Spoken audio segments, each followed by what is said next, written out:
My name is Emily, and I'm a housewife. I live in a two-family home with my in-laws. I met my husband, Jake, when we were in college, and we dated for 5 years before getting married. For the first 2 years of our marriage, we lived in an apartment. But then Jake's parents strongly suggested we build a two-family house so we could live close to each other. I had met my in-laws many times while dating Jake, and they were always kind to me. So when they suggested the idea, I agreed without hesitation. Our house has two separate entrances, so we have our own space, but we're still close enough to help each other if needed. Since my own parents live far away, I actually felt thankful to have my in-laws nearby. For the first 6 months after moving in, everything seemed fine, just as I had expected. But then, one day, I broke out in hives all over my body. At first, it was just a mild reaction. It happened when we went out for dinner with my in-laws. We chose a Thai restaurant, and since my mother-in-law, Linda, and I arrived early, we started looking at the menu. Linda wanted to order a dish with cilantro, so I casually mentioned, "Linda, Jake doesn't like cilantro. Let's ask them to leave it out." That was it. Linda froze and stared at me. "What? What did you just say? Are you trying to tell me that you know Jake better than I do?" "What?" I had never seen her act this way before. For a moment, time seemed to stop. I still remember how her face, which had always been kind, twisted into something completely different. A few minutes later, my father-in-law and Jake arrived, and the rest of the dinner went by smoothly, as if nothing had happened. But from that day on, Linda started harassing me. I knew she loved her son, but I never imagined she would take it this far. Luckily, Jake wasn't the type to be overly attached to his mom. That was the only thing keeping me sane. Ding dong. Every morning at 10 a.m., right after Jake left for work, Linda would show up at my door just to pick on me. "Oh, what a lovely day. But you haven't done the laundry yet? Such a lazy wife." At first, she just criticized my housekeeping. I didn't expect her to come every single day, so I forced a smile and tried to ignore her. But as time passed, her words became crueler. "Hey, when are you getting divorced? A useless wife like you makes everyone miserable. Jake's only mistake in life was marrying you." I had to resist the urge to grab the nearest heavy book and shut her up with it. I tried to stay calm, forcing a smile while she insulted me for hours until she finally left.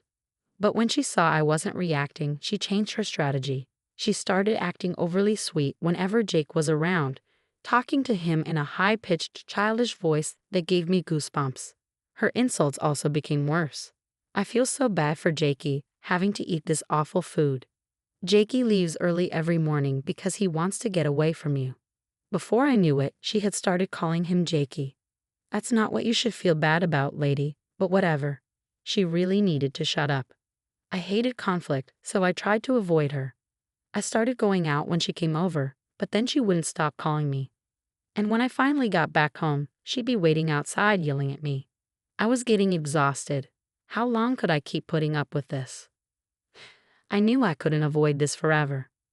I didn't want to tell Jake about it because I hated drama, but my body reacted. I broke out in hives.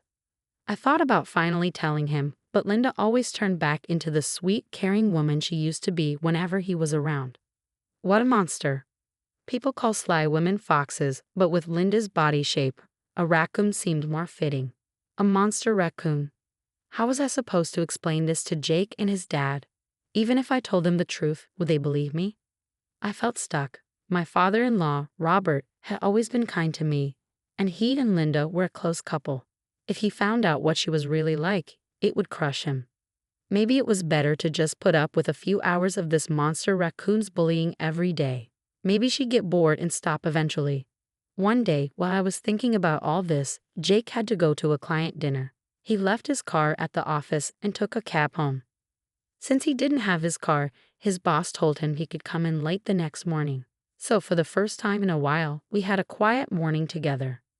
Jake was always in a rush, so it was nice to sit down for breakfast with him. I even made something a little fancier than usual. Jake, being the social guy he was, kept me entertained with stories from the client dinner. After breakfast, he went to the bathroom. Ding dong. Linda was at the door. She must have assumed Jake had already left since his car wasn't outside. As soon as I opened the door, she unleashed her usual attack, her words flying at me like bullets. "There are leaves all over the front yard. Can you even clean properly? Go clean up the mess. What? It wasn't even that bad. Disgusting, just like you. Did you grow up in a pigsty? You're the worst. Oh my. I hesitated for a second. Should I tell her Jake was still home? Or should I let her expose herself? Linda noticed my hesitation, and it only encouraged her. What? Are you trying to talk back to me? She snapped. This was my chance. I took a deep breath and made my voice sound weak, like I was about to cry. Mother, please forgive me. I'll do my best, I said softly. That flipped a switch in her. What do you mean? I'll do my best? She sneered. You're doing nothing? You're useless, useless. And just like that, she dug her own grave. I tried to sound even more like I was about to cry. Oh, please don't, I begged, but inside, I was having way too much fun. Don't touch me, you filthy woman. How many times do I have to say I hate you? Can you believe that my precious Jake has to eat the disgusting meals you cook? Just divorce him already. I don't care if he marries a monkey or a pig, as long as it's not you. You call me filthy, but you're fine with your son marrying a pig. That makes no sense. I was doing everything I could to hold back my laughter, and then it happened. The sound of a toilet flushing. Linda froze. Her eyes widened in shock. No way. I dropped to the floor, covering my face because I was about to burst out laughing. Mom, what was that? Jake stepped out of the bathroom, his face dark with anger. Linda turned pale. Jake, why are you here? That's my question. What are you doing here? And what the hell were you just saying? No, Mom, I was just. But why are you here? I don't start work until later today. But more importantly, why are you saying such awful things to Emma? You always act like you two get along. What's going on? I was still sitting on the floor, sneaking glances at Jake. At that moment, he looked like a superhero. No, it's not what you think. I was just teaching her. She doesn't do her housework properly. Saying you hate her, telling her to divorce me, and calling her a pig. That's your way of teaching her how to clean. I heard everything, Mom. This isn't the first time, is it? Even if you're my mother, I can't forgive this. You set me up. Linda shrieked, grabbing my shoulders and trying to pull me up. Mother, stop it. If she saw my face now, she'd know I was laughing. Enough, just leave. Linda, who had just been scolded by her precious son, stormed out, sobbing. When I finally calmed down, I sat up and made my face look like I had been crying. Jake, my tears. I'm so sorry, he said. But honestly, I wasn't crying because I was sad. I had just been trying not to laugh too hard. I took a deep breath and finally told Jake everything. How Linda showed up every morning just to harass me. How my hives started small but got worse because of the stress. How my whole body was covered in them now. Jake's face fell. Emma, I'm so sorry. I didn't realize how bad it was. This stops today. You don't have to put up with her anymore. I'll handle it. She might come by again, so can you go out for the day? I don't want you to deal with her alone. His words made me tear up, real tears this time. I felt so lucky to have married him. At the same time, I couldn't believe a man this amazing came from a woman like Linda. A monster raccoon gave birth to a Pegasus, I muttered. That afternoon, I treated myself to a nice lunch and went to karaoke. For the first time in ages, I felt completely free. Meanwhile, Linda blew up my phone with calls and texts like some kind of possessed demon.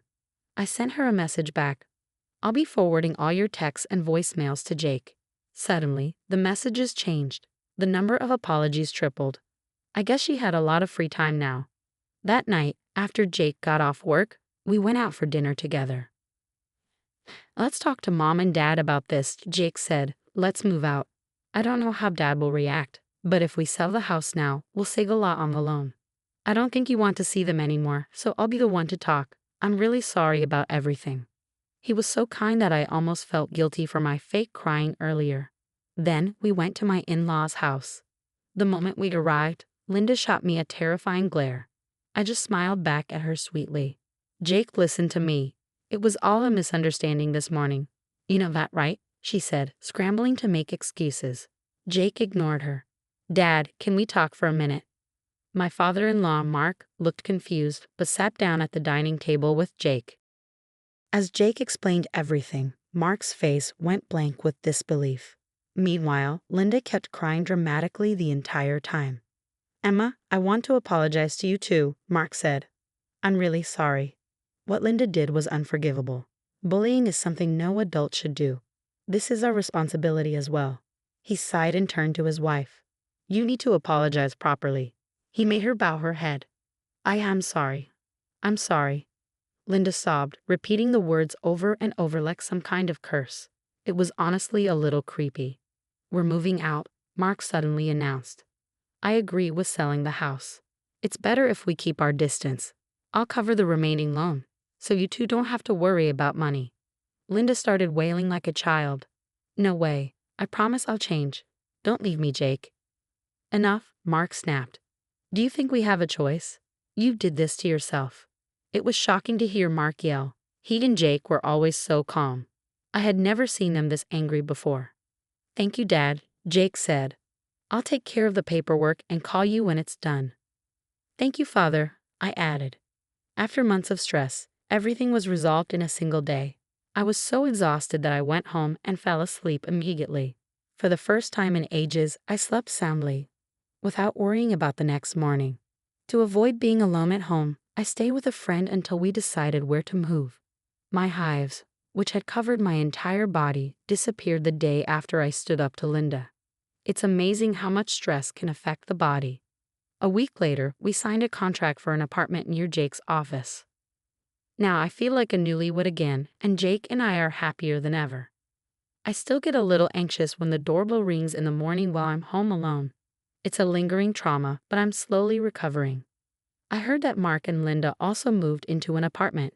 Luckily, the house sold for a great price, and Mark was able to pay off the loan. Linda was depressed for a while and refused to do housework, but Mark scolded her until she got back to her chores. He also made her get a part-time job, saying they still had expenses to cover. I feel bad for her future coworkers. They're in for a rough time.